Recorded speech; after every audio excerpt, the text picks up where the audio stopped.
agradecer mais uma vez o convite dos irmãos aqui de Santa Cruz.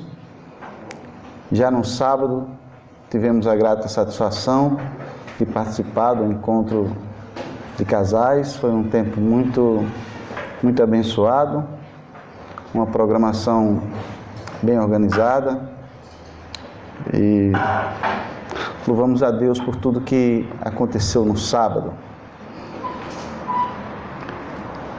E hoje nós estamos aqui mais uma vez e agradecendo a Deus, por essa comunhão com os irmãos, por essa amizade que nós cultivamos ao longo dos anos, não apenas mas com todos, com o pastor Soares, a família e com os irmãos, também os irmãos de Coronel Ezequiel.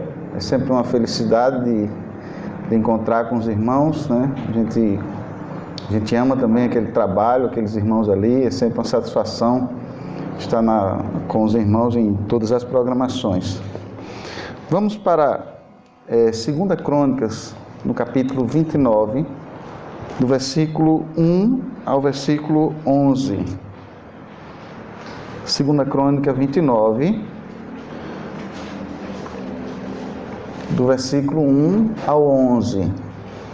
Eu peço aos irmãos, à medida que forem encontrando, possam se colocar em pé para fazermos essa leitura.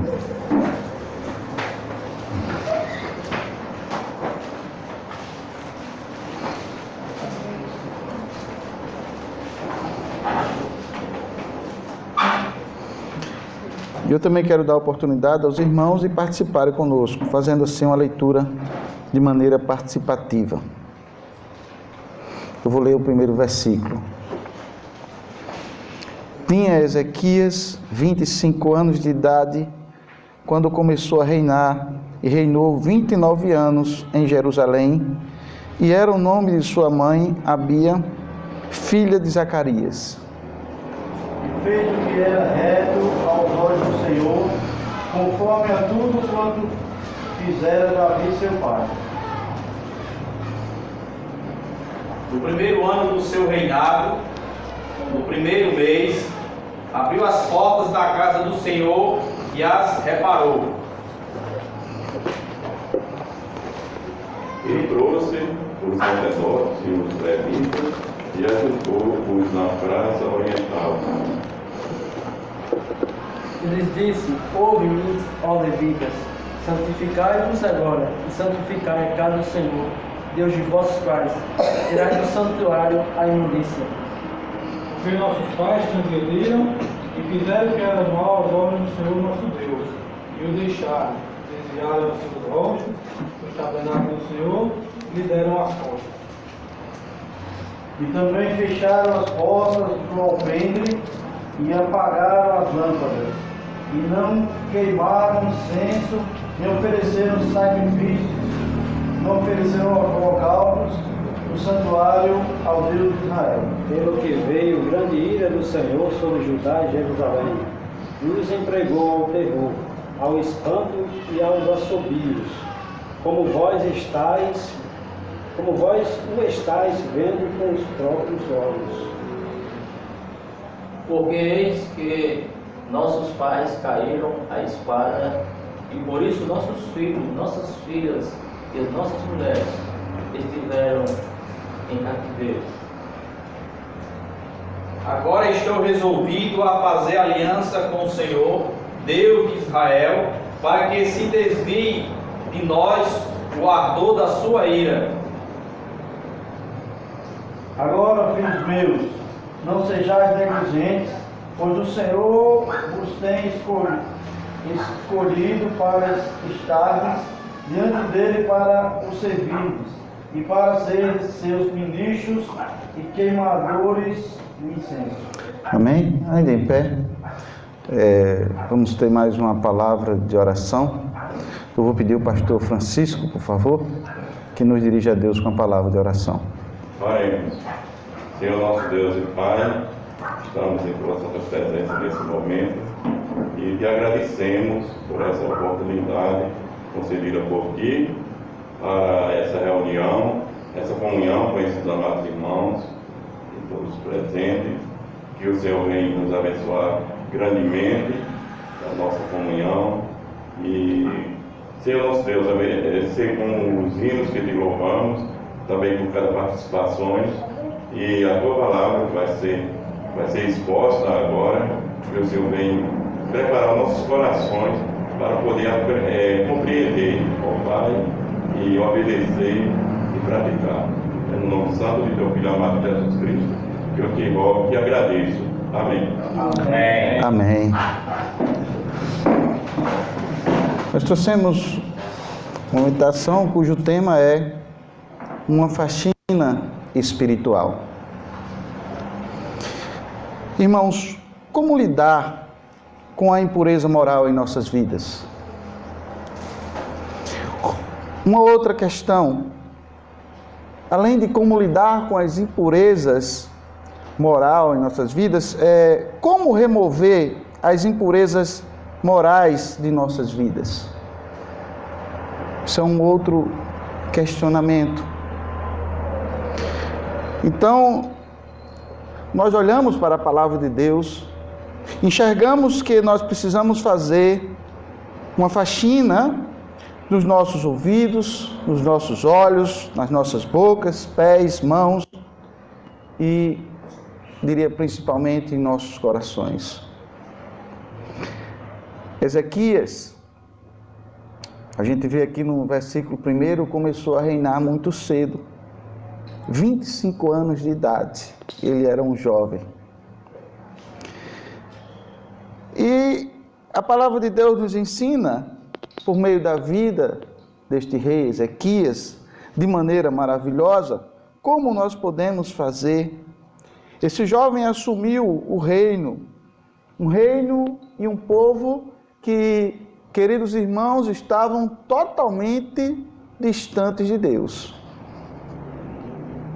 Seu pai, contrário ao rei Ezequias, foi um rei idólatra, um rei que mergulhou, aprofundou a nação de maneira a levar a uma ruína espiritual esta nação.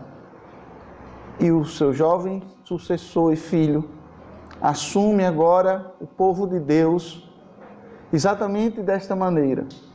Uma nação corrompida, espiritualmente declinada, e ele com 25 anos assume esse reinado.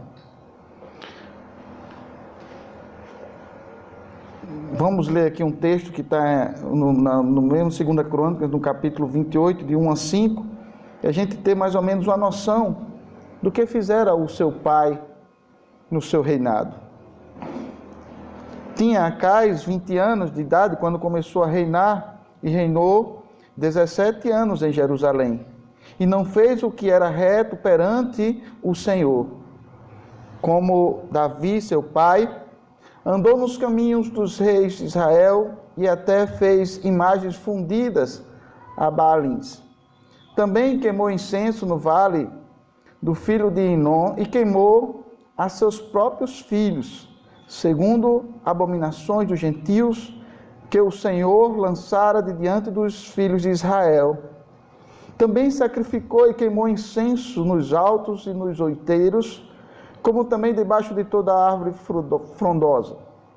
Pelo que o Senhor Deus os entregou nas mãos dos sírios, os quais o derrotaram e levaram dele em cativeiro uma grande multidão de presos que trouxeram de Damasco.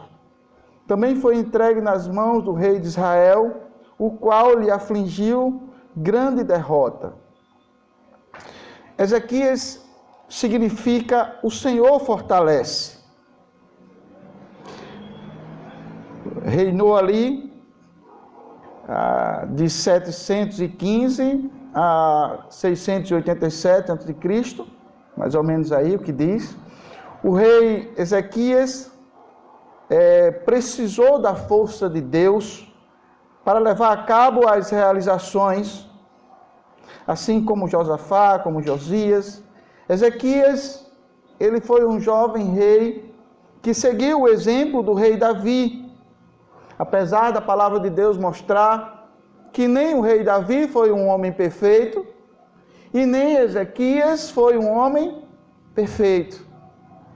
Ele procurou seguir o exemplo de Davi, procurou obedecer a palavra de Deus, procurou agradar a Deus. Foi um dos poucos reis que de fato removeram os altos e e restaurou a adoração no templo, incentivou o povo de Judá a realmente adorar o Senhor. Queridos,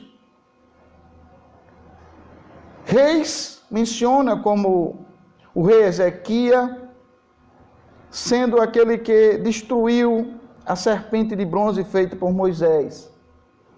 Eu destaquei esse feito de Ezequias, porque em 2 Crônicas não está destacado, mas está destacado em Reis. E essa história da serpente é bem conhecida lá em Números, né? Números capítulo 21. E lembrando então que foi esse rei Ezequias quem destruiu, pois essa imagem, essa relíquia religiosa, e foi transformada em ídolo, né? Então, um pedaço de objeto de bronze, né? Eu lembrei aqui também porque nós moramos numa cidade por demais idólatra, e a imagem é o referencial da nossa cidade. Todo mundo, quando fala de Santa Cruz, não fala mais de Santa Cruz, fala, é a cidade da Santa, da imagem. Todo mundo que eu conheço em Natal agora só trata assim. Então, Está presa. Isso que ele tá, a referência é exatamente esse pedaço de metal gigante, né? Então é muito fácil para a natureza humana sentir desejo de cultuar relíquias, né, que não tem poder nenhum, como a gente vê nos Salmos, tem boca, mas não fala, ouvidos, mas não ouve. Mas Ezequias era um rei que realmente adorava ao Deus vivo, não a uma imagem inanimada, mas a um rei que ele sabia que se comunicava, a um rei inteligente, a um rei indestrutível. Então ele colocou sua fé exatamente nesse Deus vivo, em contraste de uma imagem inanimada. Mas voltando para o texto e para o que nós queremos falar sobre a questão da faxina espiritual, nós falamos aqui de um retorno ao Senhor. Mas vocês podem, alguns até estar se perguntando, mas pastor, nós estamos aqui na igreja, frequentando, como esse retorno ao Senhor, né? Queridos, eu acredito que muitos de nós precisamos dar passos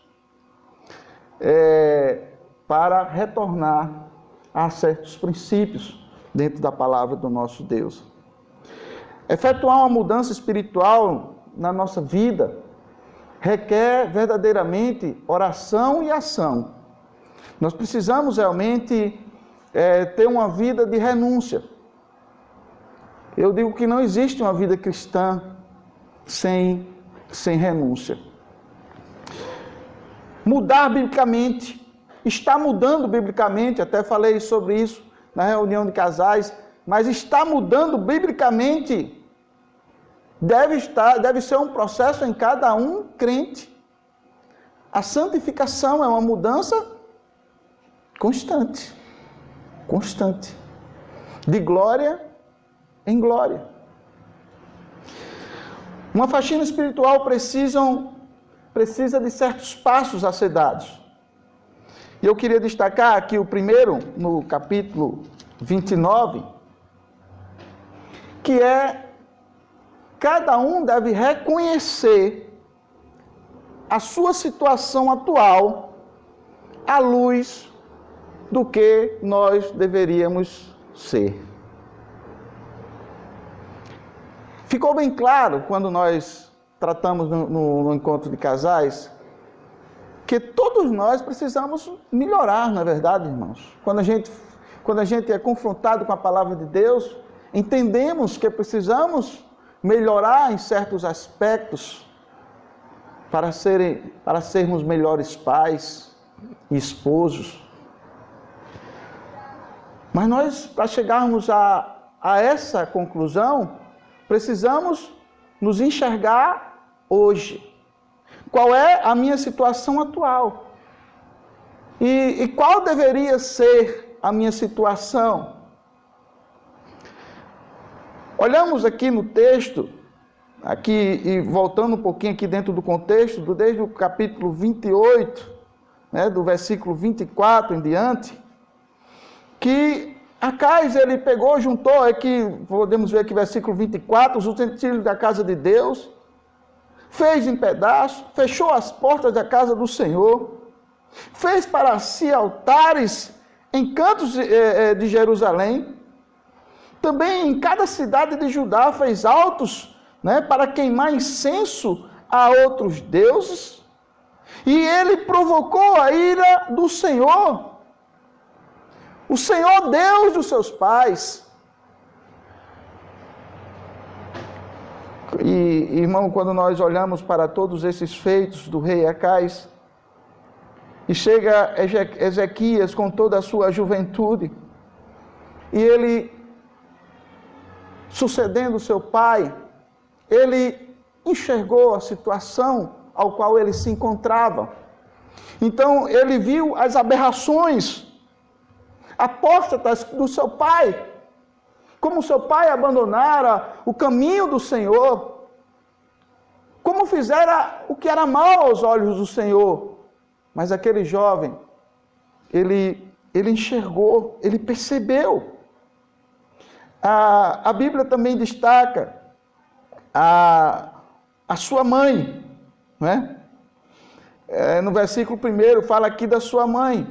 Creio que ela, sendo filha de Zacarias, eu acredito que foi colocado aqui como que ela teve alguma influência na sua vida espiritual, pois Zacarias era um homem de Deus, e certamente ela influenciou ao seu filho, mostrando não o exemplo do seu pai, que era um mau exemplo. E às vezes nós podemos aprender também com o negativo, irmãos. Lá em 1 Coríntios diz isso.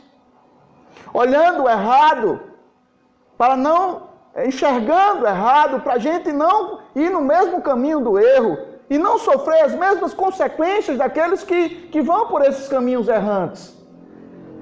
Mas eu acredito que ela trouxe os exemplos positivos para Ezequias.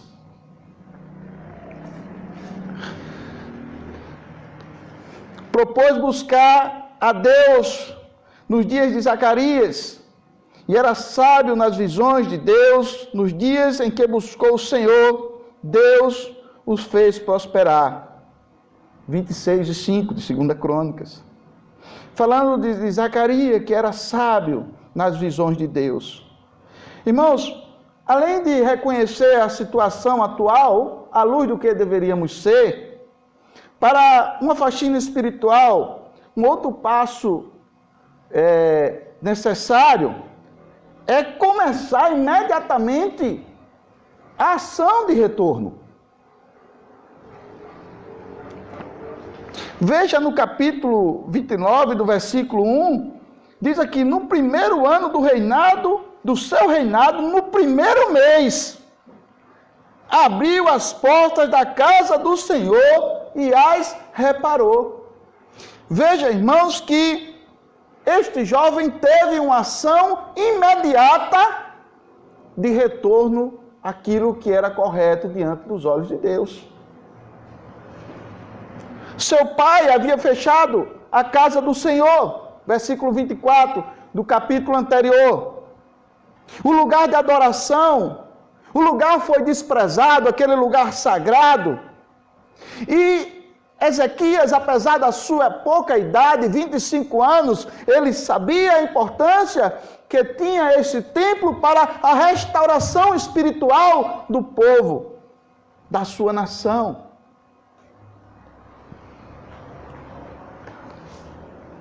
Veja o que Acais fez. Acais, diz a palavra de Deus, versículo 24, fez em pedaços, fechou as portas da casa do Senhor.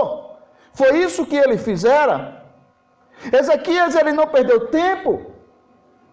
A sua missão de reconduzir o povo de Judá de volta à adoração verdadeira, de volta a adorar o verdadeiro Deus, o Deus vivo.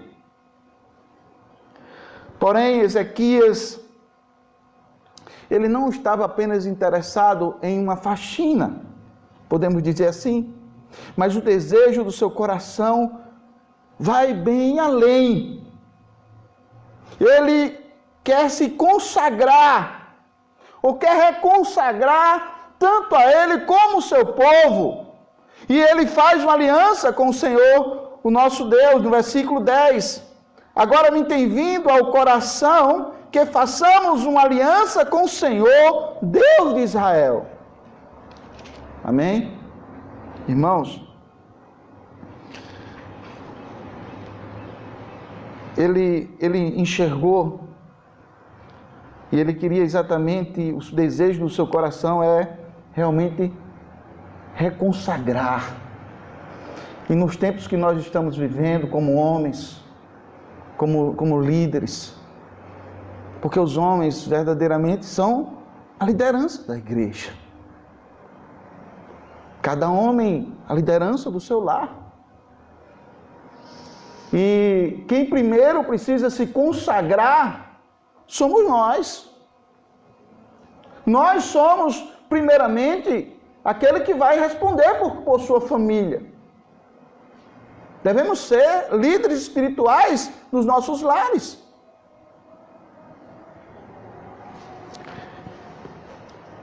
Um outro passo a ser dado para essa faxina é que ele chamou os líderes religiosos ao arrependimento, versículo 4 e 5. Ele trouxe os sacerdotes, diz aqui, os levitas, ajuntou na praça oriental e lhe disse: ouvi, ó levitas, santificai-vos agora.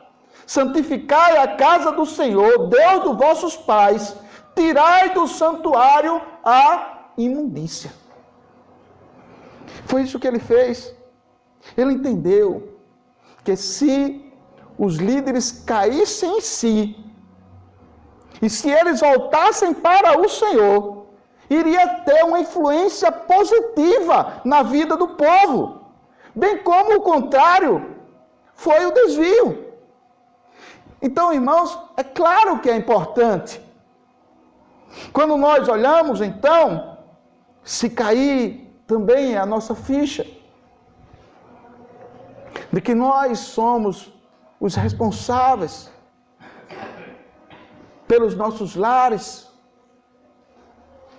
Se cada homem cair em si, que se ele é o exemplo, é ele que tem que chamar a esposa e os filhos para a devocional, é ele que tem que chamar a família para a igreja, é ele que tem que chamar para si a responsabilidade espiritual. É o homem. E muitas vezes nós temos deixado isso com as mulheres. As mulheres muitas vezes têm sido as que têm mais frequentado os cultos de oração. As mulheres muitas vezes têm sido as que têm frequentado muito mais as EBDs. Elas estão aí participativas. E parece que às vezes há um desequilíbrio. Porque nós não estamos fazendo aquilo que nós deveríamos fazer. Irmãos, então ele chama para si esses líderes, e aí a gente vê nos versículos 12 e 14, citando o nome aí de alguns desses líderes, né? 14 líderes são citados aí, e esses líderes, eles tomaram a frente, e eles começaram um recomeço de ministério ali dentro do templo, né? Se os líderes espirituais não estivessem com a vida em ordem diante de Deus, como abençoaria o seu povo? Mas os líderes espirituais, eles escutaram, eles retornaram realmente. Houve um arrependimento. Isso é demonstrado pela mudança de atitude, porque é assim que se arrepende verdadeiramente. Existe uma mudança de atitude.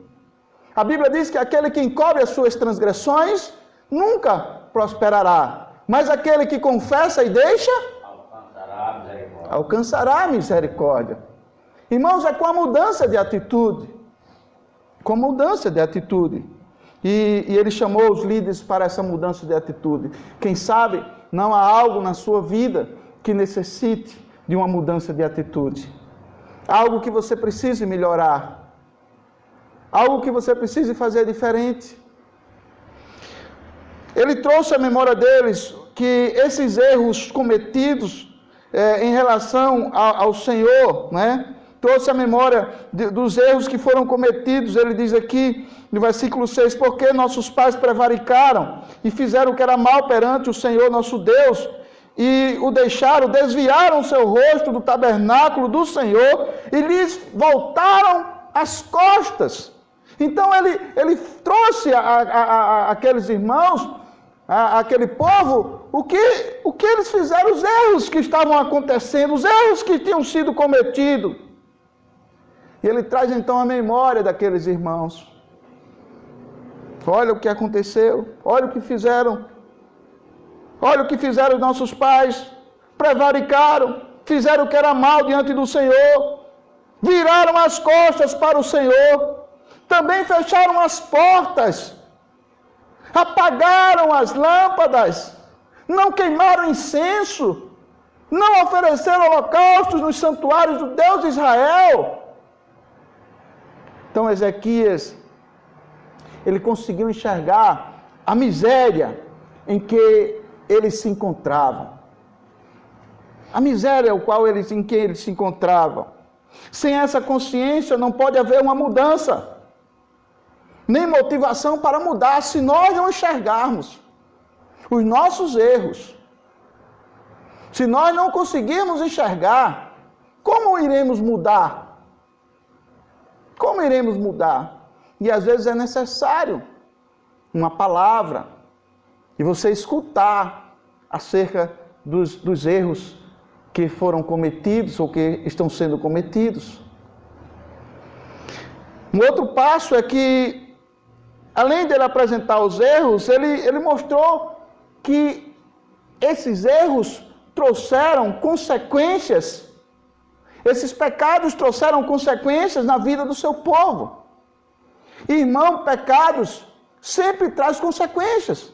Na sua vida pessoal, na vida da sua igreja, na vida da sua família, pecado sempre traz consequência.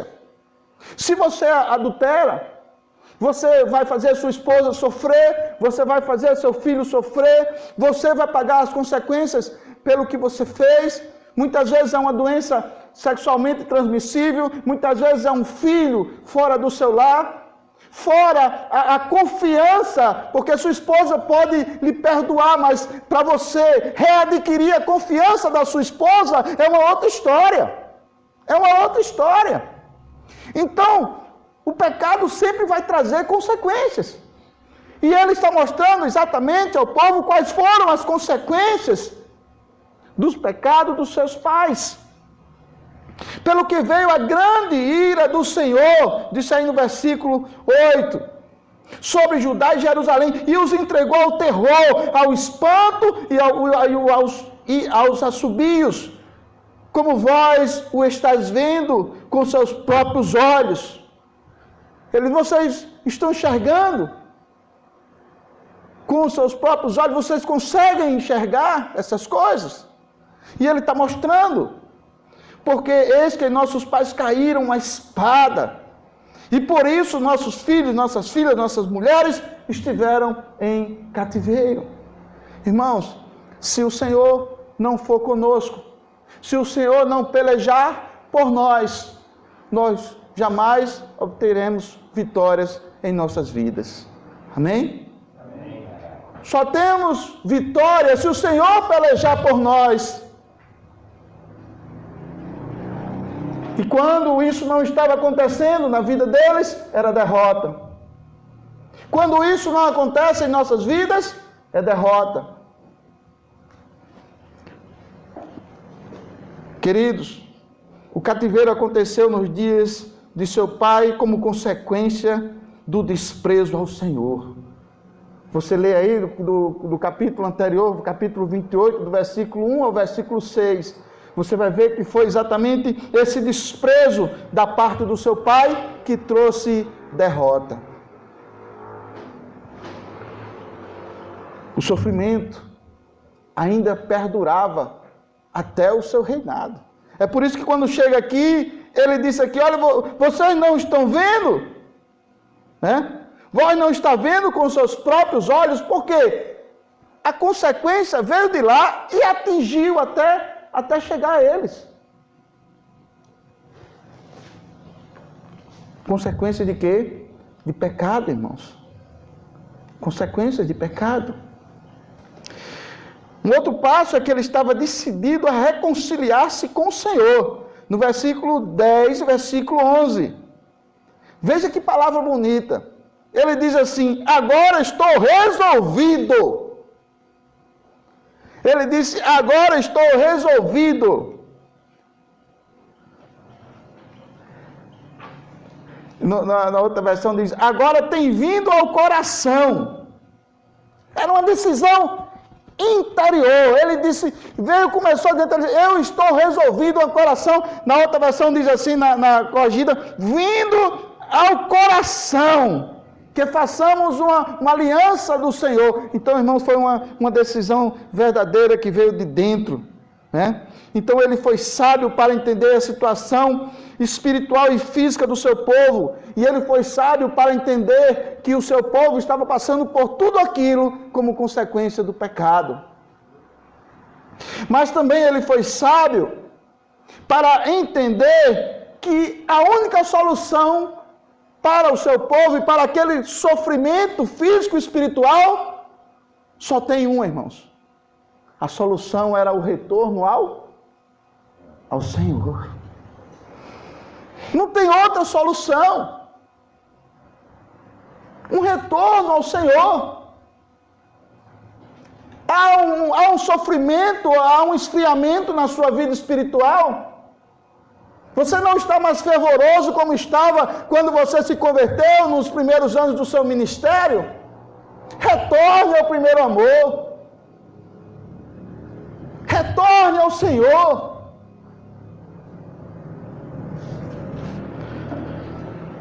Ele entendeu a solução. A solução, irmãos, é procurar intimidade com Deus. A solução para que nós tenhamos uma igreja vitoriosa, uma igreja que incomode este mundo, uma igreja do sonho do Senhor, é uma intimidade com o nosso Deus. É um retorno profundo. Você pode até estar na igreja e dizer, pastor, eu não me retirei na igreja, incomodou. Talvez você é um salvo, sentado e satisfeito. Talvez você esteja satisfeito com a sua vida espiritual, apenas de estar sentado, de vir para as programações, mas não é aquele amor fervoroso que você tinha antes, que você procurava trazer um visitante, que você procurava evangelizar, que você estava sempre perto do pastor, dizendo, pastor, eu estou aqui para lhe ajudar, eu estou aqui para fazer a obra do Senhor.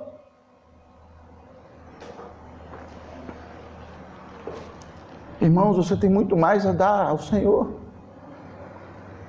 Como eu vi o irmão falando quando chegou aí, pastor Francisco, eu acho que foi o irmão Moisés, começou o ministério agora, né? Quando estava falando com o Moisés, começou agora, está novo, começou agora, vai começar agora, irmão, vamos começar, vamos.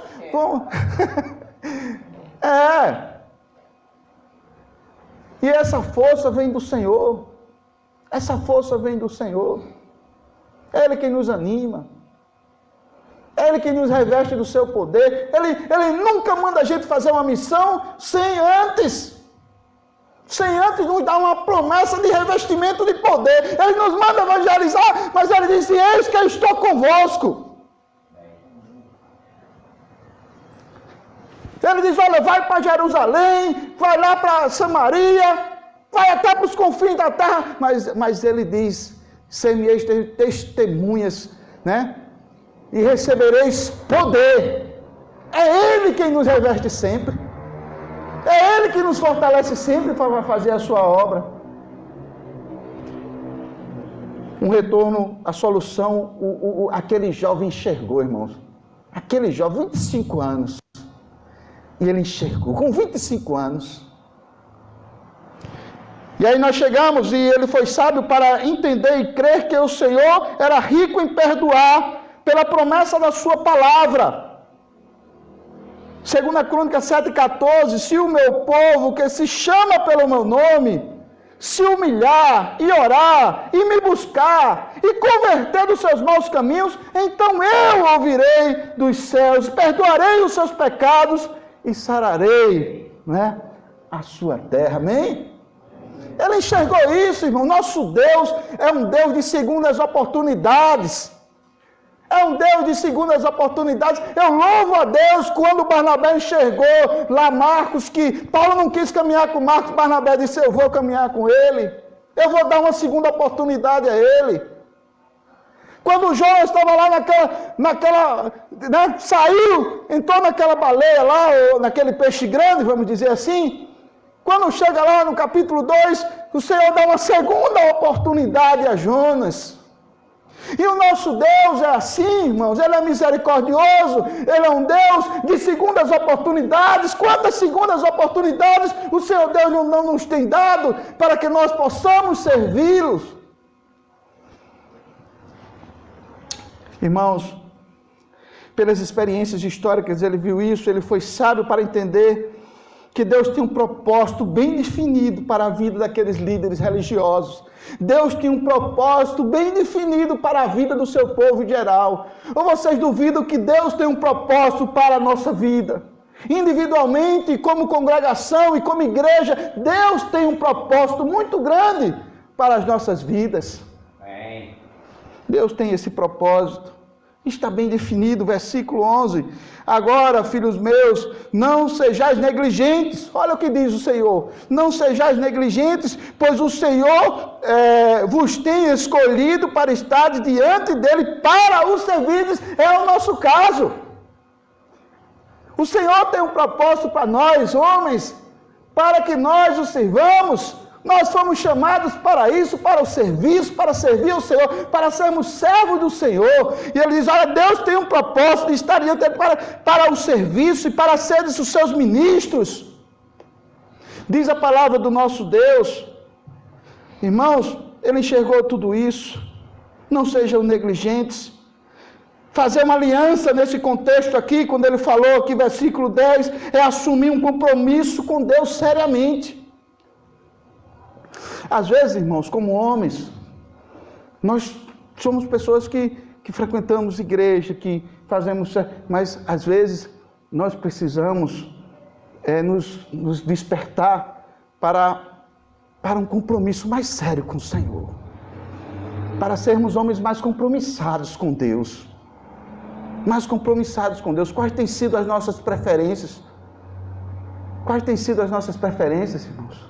Nós temos que ter cuidado, porque às vezes o dia a dia tem tirado a gente da obra do Senhor.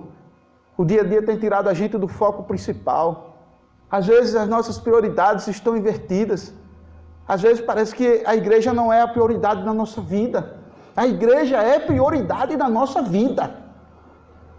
A igreja é prioridade da nossa vida. Nós não podemos esquecer disso.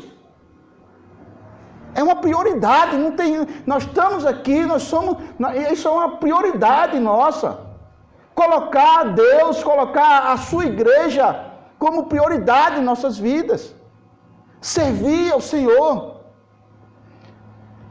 Concluindo, irmãos, os líderes se arrependeram e voltaram para o Senhor. Versículo 29, capítulo 29, versículo 16 e 17. Que maravilha quando tem esse resultado, né?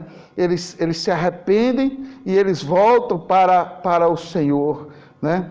Diz aqui, olha, e puseram no seu posto, segundo o seu costume, conforme a lei de Moisés, o homem de Deus e os sacerdotes expediram o sangue, tomando da mão dos levitas, porque havia muitos na congregação que não se tinham santificado Por isso os levitas tinham o encargo de matarem os cordeiros da Páscoa por todo aquele que não estava limpo, para o santificarem ao Senhor.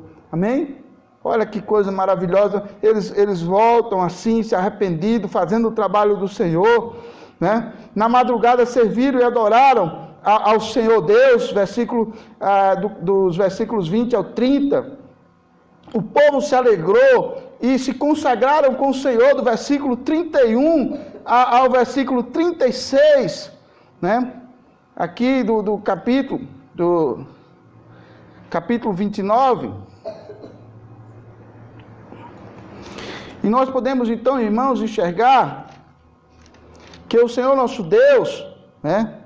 A partir do versículo 21, Ezequias reconheceu que Deus havia proporcionado tudo isso. Deus deu condições ao povo para oferecer sacrifício a eles. Ezequias estabeleceu a Páscoa e convidou todo Israel para o evento. Ele não estabeleceu logo no começo, porque ainda estava purificando, e só aquela purificação, segundo o tempo ali, entre 16 e 17 dias, então não deu tempo, mas no segundo ano ele fez a Páscoa, né? E Deus ouviu o clamor dos cânticos e mudou a sorte da nação, capítulo 30, versículo 26 e 27, capítulo 31, versículo 10, 20 e 21. O mesmo Deus que agiu em prol do povo naquela época é o mesmo hoje e será para sempre. Façamos, irmãos, então, uma faxina espiritual em nossas vidas e seremos grandemente abençoados. Amém? Amém. Vamos orar ao Senhor, agradecer mais uma vez pela sua palavra. Senhor Deus, obrigado por estarmos aqui nesta noite. Obrigado, Senhor, pela Tua palavra, que nos corrige, nos ensina.